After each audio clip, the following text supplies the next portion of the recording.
Donc je suis Arnaud Dupont, je suis le directeur de la mission locale du Pays de Langres. Alors jardin partagé, en fait, c'est une action qui a débuté il y a à peu près 2 ans. Et à l'initiative du projet, c'est la ville de Langres en fait, qui proposait à des associations du territoire de pouvoir cultiver des jardins sur une parcelle communale qui se trouve dans le centre de Langres, allée des Marronniers. Le jardin partagé en fait a pour objectif finalement l'apprentissage de la culture potagère et des techniques de la culture potagère auprès des jeunes que nous accompagnons.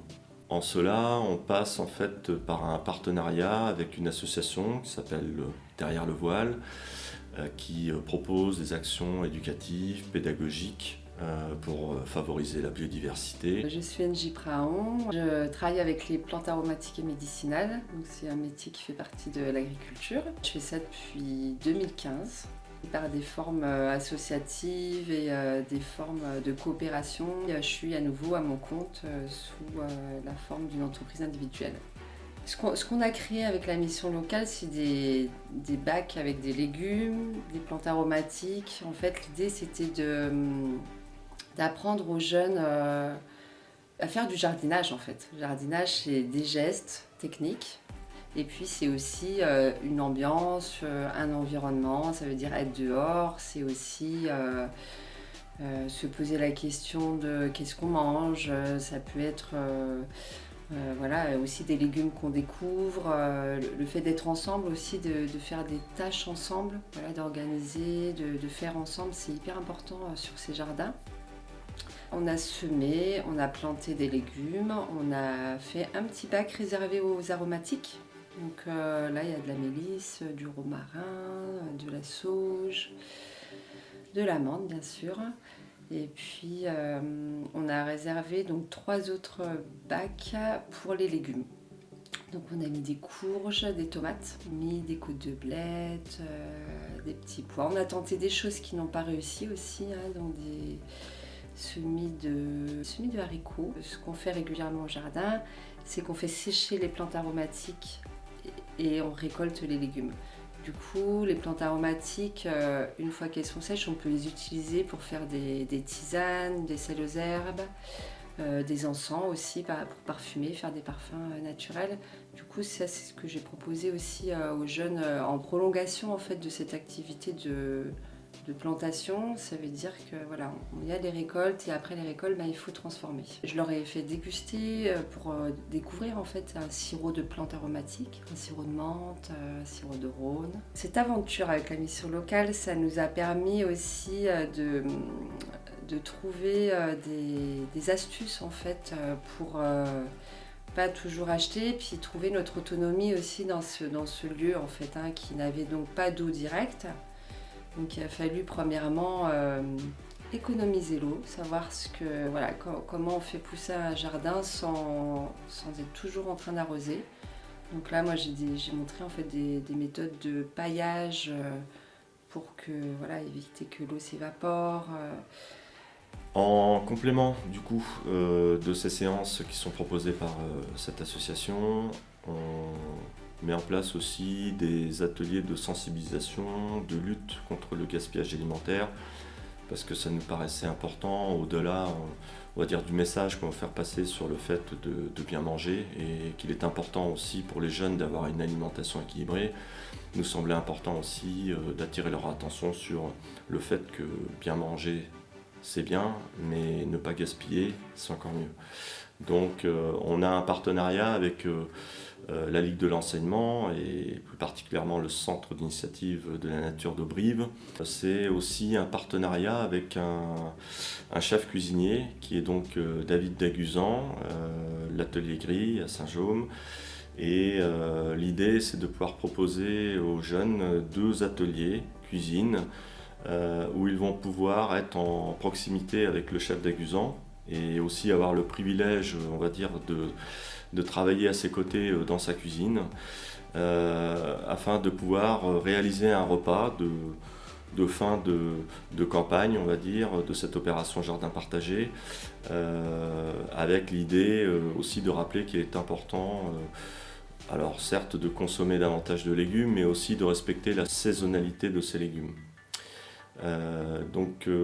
En fin d'action, on a donc ce repas qui est partagé. Et enfin, sur l'opération Jardin partagé, on a donc cette année développé de nouveaux partenariats avec par exemple une association qui s'appelle la Régie Rurale, qui est située vraiment dans le sud de la Haute-Marne et qui propose donc une activité de maraîchage auprès de salariés en insertion. Et c'est encore une approche un peu différente finalement de la culture d'un jardin.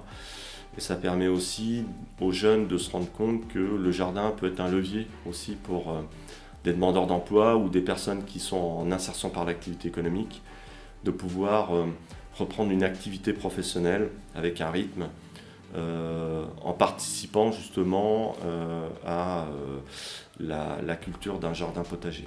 Nous avons aussi un partenariat avec le CFPPA de Feuille Bio qui propose une formation sur le maraîchage bio et ça permet d'apporter un complément d'information sur ces métiers-là par rapport à tout ce qu'il est nécessaire d'avoir comme acquis théorique pour pouvoir exercer le métier de maraîcher. Je m'appelle Nicolas, j'ai 23 ans. En partie, c'est déjà mon projet en espace vert et aussi j'adore travailler la terre. J'ai récolté des tomates, des courgettes pour que par la suite je les fasse en farce. Récolter des tomates, piquer pour les plants de tomates, tourner la terre, la préparation pour planter des choux, arroser le jardin. C'est un projet qui me plaît parce que je veux travailler dans l'espace vert.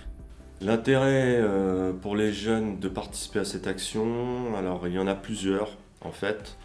Il y a bien sûr l'apprentissage des techniques, mais il y a aussi d'autres compétences qui peuvent être acquises par cette expérience-là. Je pense notamment aux compétences psychosociales, parce que en étant présents donc sur ces séances-là, ils vont partager des moments avec d'autres jeunes, ils vont reprendre confiance en eux aussi, pour certains.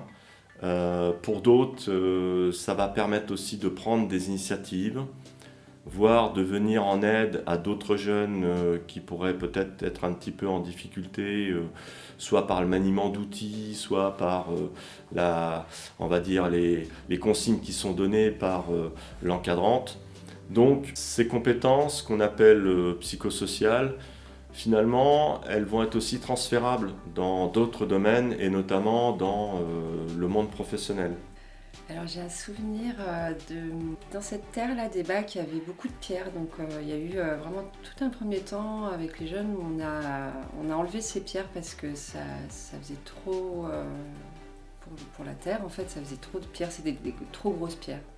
Et puis je me rappelle qu'une fois, il y a un jeune qui s'est mis à construire quelque chose de joli en fait au centre d'un bac, comme un petit land art en fait, on va dire. Et ça m'a touchée parce que c'était vraiment fait pour embellir en fait. Donc il a fait une petite construction avec un totem parce qu'on avait trouvé un petit personnage dans cette terre. Et puis il avait construit comme ça au centre du bac un petit totem quoi, comme quelque chose. Et je trouvais ça touchant parce que c'est vraiment comme ça qu'on s'approprie aussi des lieux. C'est quand on se sent bien dans un lieu, on va le rendre beau. Et le jardin, il participe à la beauté. Et si les jeunes le voient en fait dans leurs yeux, pour moi, c'est vraiment le cadeau. Je crois qu'il est important de rappeler que cette opération ne pourrait pas exister sans que nous ayons en fait le financement des fonds leaders du Pays de Langres. Les fonds leaders étant des fonds européens qui permettent à des porteurs de projets de pouvoir donc créer de nouvelles actions avec une dimension à la fois innovante, écologique, sociale, environnementale.